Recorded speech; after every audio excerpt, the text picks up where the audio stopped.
नमस्कार विद्यार्थी मित्रांनो, MPSC लक्ष्य या यूट्यूब चॅनलमध्ये तुमचं स्वागत करीत आहे. तर आज आपण बॉम्बे हायकोर्टसाठी किंवा कोणत्याही एक्झामसाठी कम्प्युटर या विषयावर जे क्वेश्चन येतात त्यावर आपण एक सिरीज सुरू केली आहे. त्यातला फर्स्ट चॅप्टर आपण अगोदरच्या व्हिडिओमध्ये घेतलेला आहे. आता सेकंड चॅप्टर आपण सॉफ्टवेअर सुरू करणार आहोत. तर बघा, काही विशिष्ट कार्य करण्यासाठी तयार केलेला प्रोग्रामचा संग्रह म्हणजे सॉफ्टवेअर. सॉफ्टवेअरचे दोन प्रकार आहेत, सिस्टीम सॉफ्टवेअर आणि ॲप्लिकेशन सॉफ्टवेअर. सिस्टीम सॉफ्टवेअर बघा, विविध प्रकारचे इतर प्रोग्राम्स कार्यान्वित करण्यासाठी आणि विकसित करण्यासाठी एक आधारभूत व्यासपीठ प्रदान करते. हे संगणक ऑपरेटर आणि संसाधनांच्या नियंत्रित करण्यासाठी आणि सर्व हार्डवेअरमध्ये समन्वय साधण्यासाठी डिझाईन केलेले असते. उदाहरणे ऑपरेटिंग सिस्टीम. बघा, युटिलिटी सॉफ्टवेअर हे सिस्टीम आणि उपकरणांची कार्यक्षमता वाढवण्यासाठी वापरले जाते. उदाहरणार्थ अँटीव्हायरस, डेटा बॅकअप. दुसरं म्हणजे ॲप्लिकेशन सॉफ्टवेअर. हे वापरकर्त्यासाठी पत्रे लिहिणे, संगीत ऐकणे किंवा एखादा व्हिडिओ पाहणे यासारखे विशिष्ट कार्य करण्यासाठी डिझाईन आणि विकसित केलेले असते. उदाहरणार्थ Word procedure, MS Word, WordPad, WordStar, Corel fed, Google Docs अशा प्रकारचे उदाहरणं ॲप्लिकेशन सॉफ्टवेअरचे आहेत. बघा, database software, MS Access, FileMaker, DDBase, clipper, MS सक्लियस, FoxPro, web browser, Google Chrome, Mozilla, foxes, Internet Explorer, Opera. Multimedia software बघा, Adobe Photoshop, Picasa, VLE media player, Windows media player, mailing software, MS Outlook. Presentation software, MS PowerPoint, spreadsheet software, MS Excel. Firmware एक कायमस्वरूपी software आहे जे सिस्टीमची read only memory म्हणजे रॉममध्ये अंतर्भूत असते. फ्रीवेअर हे सॉफ्टवेअर विनामूल्य उपलब्ध असते, परंतु हे संपूर्ण सॉफ्टवेअरमध्ये बदल सुधारणा करण्याचे स्वातंत्र्य देत नाही. प्रोग्रामिंग भाषा, संगणक प्रोग्राम्स विशेष भाषेचा वापर करून लिहिले जातात, ज्यांना प्रोग्रामिंग भाषा म्हटले जाते. भाषेचे स्वतःचे व्याकरण असते, ज्याला त्या भाषेचे सिंटॅक्स म्हणतात. प्रोग्रामिंग भाषेचे प्रकार, मशीन भाषा आणि असेंब्ली भाषा ही निम्नस्तरीय भाषेची उदाहरणे आहेत. आणि असेंबलर हे सर्व सूचनाला बायनरी फॉर्मॅटमध्ये बदलत असते.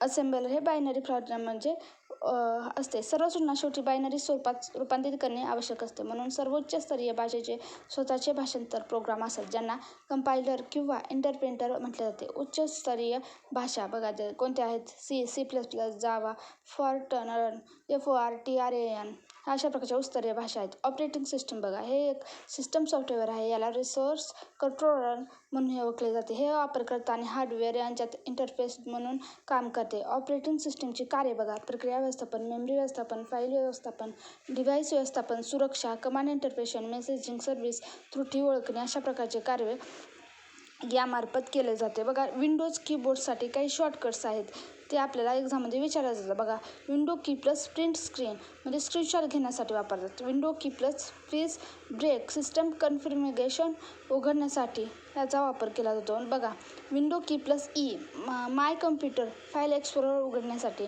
विंडो प्लस EL वापरकर्ता मोड बदलण्यासाठी, lock screen. Window plus M सर्व प्रक्रिया विंडोज मिनिमाइज करण्यासाठी. विंडोज प्लस T डेस्कटॉप दाखवण्यासाठी. विंडोज प्लस 1, 2, 3 डॉक्सपॅडवरील सक्रिय विंडोज क्रमाने उघडण्यासाठी. विंडोज प्लस R रन डायलॉग्समध्ये बॉक्स उघडण्यासाठी. Alt plus space plus X window maximise करण्यासाठी. Alt plus space plus R window restore down करण्यासाठी. Alt plus space N window minimise करण्यासाठी. अल्टर प्लस टॅब ॲप्लिकेशनमध्ये स्विच करण्यासाठी. Alt plus tab आणि alt plus F4 software system बंद करण्यासाठी. Alt plus F4 वापरला जातो. बघा, विंडोज कार्यालयीन कामाच्या साधनासाठी मायक्रोसॉफ्टने विकसित केलेले व्यापक interactive network inbuilt web browser, internet explorer. Microsoft Edge हा विंडोज 10 साठीचा ब्राउझर आहे. विंडोज ऑपरेटिंग सिस्टीमची यादी अशी खालीलप्रमाणे दिलेली आहे, तुम्ही पाहू शकता. मॅक ऑपरेटिंग सिस्टीम, याला मॅकिंतोश ऑपरेटिंग सिस्टीम म्हणतात. पहिली आवृत्ती क्लासिकल मॅक OS हे 1984 मध्ये ॲपलद्वारा डिझाईन केले गेले. Inbuilt web browser safari. Android हे गुगल आणि ओपन हँडसेट अलायन्सशी संबंधित आहे. हे एक ओपन सोर्स ऑपरेटिंग सिस्टीम आहे.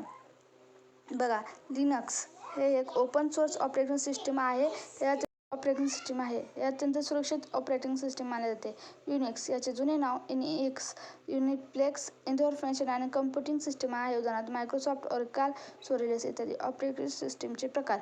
बॅच ऑपरेटिंग सिस्टीम, यामध्ये ही सर्वात जुनी प्रणाली आहे. यामध्ये ऑपरेटर समान गरजा असलेल्या जॉब्सना कामांना एकत्र करून आणि त्यांना एक गट म्हणून संगणकाद्वारे चालवतो. पहिले कार्य पूर्ण झाल्यानंतर दुसरे कार्य कार्यान्वित केले जाते. यात कामाच्या कोणत्याही प्राधान्यक्रमाचा वापर केला जात नाही. उदाहरणार्थ payroll system, banking system. Multi programming system operating system यामध्ये मेमरीमध्ये एकापेक्षा जास्त कार्य लोड केली जातात. या कार्यान्वित करण्यासाठी तयार असतात. यामुळे CPU कधीही रिकामा राहत नाही. Time sharing multitasking operating system. विशिष्ट कार्य करण्यासाठी CPUचा वेळ विभागला जातो. हे प्रतिक्रिया वेळ कमी करते. उदाहरणार्थ Unix, window, Linux. Multi processing operating system. एक संगणक प्रणालीमध्ये 2 किंवा अधिक सेंट्रल प्रोसेसिंग युनिट्स CPUचा वापर केला जातो. हे सिस्टीमची कार्यक्षमता वाढवण्यासाठी वापरले जातात. Real time operating system. हे रिअल टाइम ॲप्लिकेशनसाठी वापरले जाते. जिथे निश्चित आणि कमी वेळेत डेटा प्रोसेसिंग करणे आवश्यक असते तिथे याचा वापर होतो. प्रकार: सॉफ्टवेअर रिअल टाइम सिस्टीम आणि hard real time system. Digital camera, mobile phone या सॉफ्टमध्ये आणि कारमधील airbag control, anti-lock brake, engine control system याचा हार्ड रिअल टाइम सिस्टीममध्ये याचा वापर केला जातो. म्हणजेच नेटवर्क ऑपरेटिंग सिस्टीम. संगणक आणि उपकरणांना लोकल एरिया नेटवर्क किंवा इंटर नेटवर्कमध्ये जोडण्यासाठी विशेष कार्ये असतात. काही त्याची संक्षिप्त रूपं दिली आहेत. HTTP, ROM, RAM, MAN, email, electronic mail, CD, compact disc, LDC, liquid display unit, CPU, central processing unit, CAM, fax अशा प्रकारच्या महत्त्वाच्या काही दिलेल्या आहेत. शॉर्ट फॉर्म दिलेले आहेत. ही PDF तुम्हाला पाहिजे असेल तर टेलिग्राम चॅनेलची लिंक डिस्क्रिप्शन बॉक्समध्ये दिलेली आहे. त्यातून तुम्ही ही जॉईन करून ही लिंक PDF तुम्ही डाउनलोड करून घेऊ शकता. अशाच प्रकारच्या व्हिडिओसाठी या चॅनेलला सबस्क्राईब करा. व्हिडिओला लाईक आणि शेअर नक्की करा. धन्यवाद.